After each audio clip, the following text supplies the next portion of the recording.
Bonjour à tous et bienvenue sur notre chaîne YouTube, la chaîne de Ligne Droite. Je vous invite à vous abonner à cette chaîne, à aimer, à partager, à commenter ces vidéos. C'est très important pour notre référencement et c'est une manière de nous soutenir. Merci à vous tous. Bonjour François Bousquet. Bonjour Clémence. Vous êtes, je le rappelle, rédacteur en chef de la revue Éléments, la très bonne revue Éléments, et directeur de la Nouvelle Librairie. Aujourd'hui, François Bousquet, vous nous parlez de Sa Majesté Charles III, vice-roi de l'écologie. Exact. Les démocraties ne font pas vendre du papier. Les peuples les boudent et leur préfèrent la chronique mondaine des têtes couronnées qui monopolisent la une des gazettes, friandes de scandales bon marché, de mésalliances roturières et de ragots de palais dignes d'une émission de télé-réalité.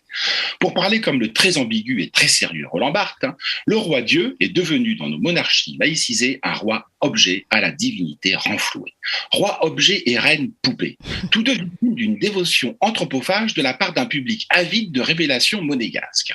En somme, la monarchie ravalée au rang d'un épisode des Marseillais à Miami ou des Ch'tis à Monte-Carlo. Tout cela n'est que trop vrai. Il y a néanmoins dans le principe monarchique quelque chose qui ne veut pas mourir, quelque chose d'indémodable, qui rappelle la fascination des enfants pour les contes de fées et n'en est peut-être que le prolongement adulte. On touche ici à l'inconscient collectif des peuples et aux grands archétypes qui en irriguent l'imaginaire. Pour s'en faire une idée, il suffit de comparer le Royaume-Uni et la France, où la République, orpheline de la monarchie depuis 150 ans et du roi depuis 230 ans, n'a jamais suscité un tel engouement. Trop austère, trop désacralisée, trop donneuse de leçons.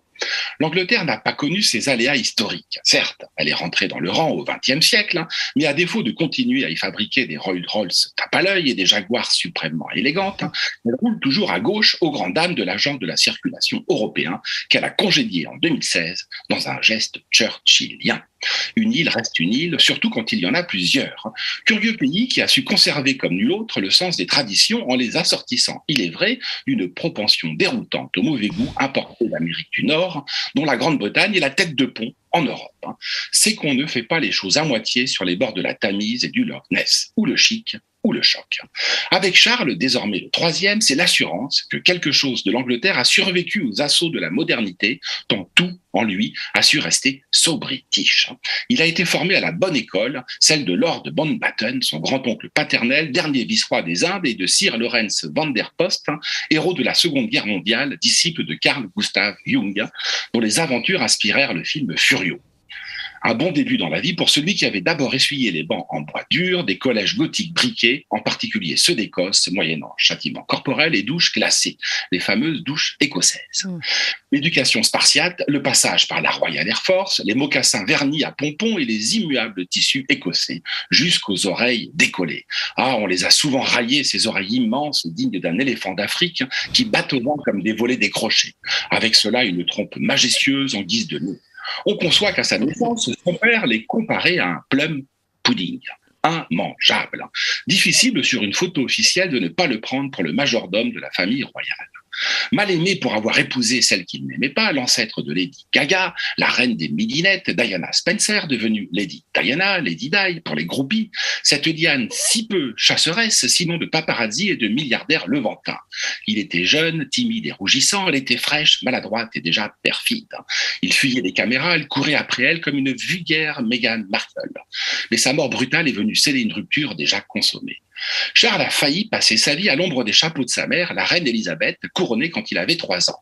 Il n'aurait été que duc de Cornouailles, prince d'Écosse et seigneur des îles. Une avalanche de titres, mais toujours pas de couronne.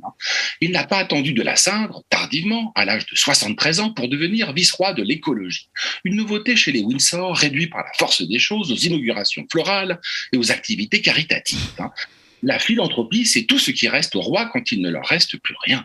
Ainsi vont en démocratie les monarques constitutionnels dont Charles Baudelaire disait que privés de souveraineté, ils étaient pareils à des automates dans un hôtel garni.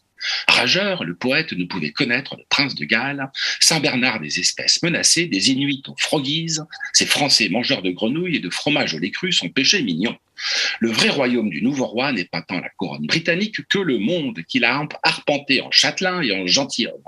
On l'a surnommé le prince vert, Charles le Vert, fermier, jardinier, botaniste, conservateur au style néocon, mais pas Volodymyr Zelensky, spécialiste d'art sacré, contempteur acharné de l'union des rationalistes athées et de l'architecture contemporaine, lui qui a dit qu'à Londres, les architectes ont fait plus de mal que la loutre à feu pendant la guerre.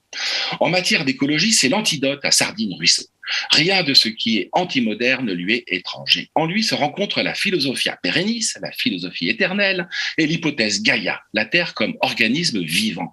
Il n'y a qu'en Grande-Bretagne qu'on trouve de tels personnages. L'écologie en kilt et velours côtelé. Sa devise, Ich diene, je sers, pardonnez l'accent, est si peu anglaise qu'elle est restée écrite en allemand.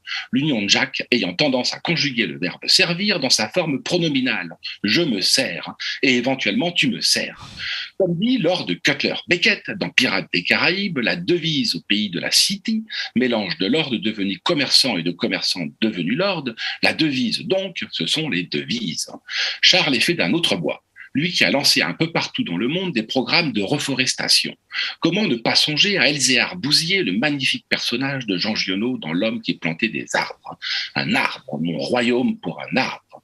On se souvient que le roi Charles X, chassé du pouvoir lors des Trois Glorieuses en 1830 et bientôt emporté par le choléra, dira « Préférer scier du bois que de régner à la façon du roi d'Angleterre. » Il avait tort. Charles scie du bois à bon escient dans sa ferme bio, où il a fait revivre quantité d'espèces rustiques, des vaches Shetland, au bœuf Aberdeen Angus, en passant par les brebis Suffolk. Le tout sans OGM, sa bête noire.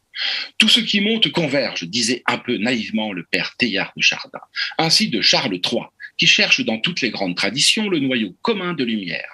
Il le trouve dans l'art sacré, du temple cambodgien d'Angkor Wat au Parthénon, de la mosquée de Lahore à la cathédrale de Chartres, là où est conservée cette grammaire de l'harmonie qui lui est si chère. Un fil d'or qui relie toutes les grandes traditions à une époque, la nôtre, où les guerres de religion sont de retour, n'en déplaise au syncrétisme vieux jeu d'un aristocrate dépassé par la violence légitime des hommes. Astreint à la neutralité, le roi Charles n'aura pas la liberté du prince de Galles. Il le sait. Il s'est néanmoins glissé dans son rôle, non en comédien, mais en serviteur, qui tient dans ses mains l'unité d'un royaume et d'un Commonwealth, qui battent de l'aile sous la pression d'un wokisme qu'il n'a pas non plus vu venir. Alors, bien sûr, toutes ces grandes qualités, ces petits défauts ne me feront pas aimer l'Angleterre, quand Ribéro voulait non sans raison réduire en esclavage, mais envier sa monarchie, oui, assurément. Paul Morand, qui était anglophile, anglomane, anglolâtre, résumait ainsi sa vie dans son génialissime journal inutile. Résumé de ma vie, 2 points. 1. Les Anglais sont les seuls étrangers possibles. 2. Il y a encore des Anglais, mais plus d'Angleterre. Ceci est le fruit de 70 ans d'expérience anglaise. Amen. Soit le portrait de Charles III, tout craché. Eh bien, merci beaucoup François Bousquet pour ce très beau portrait de Charles III. Voilà, vive le roi Charles III, vice-roi de l'écologie. On aura tout compris sur Charles III et son empressement à être écologiste outre-Manche avec François Bousquet de la revue Éléments et directeur de la Nouvelle Librairie. Merci beaucoup à vous. Vous appréciez cette émission? Alors aidez Radio Courtoisie à en produire d'autres en indépendance totale. Rendez-vous sur soutenir.radiocourtoisie.fr. Merci d'avance.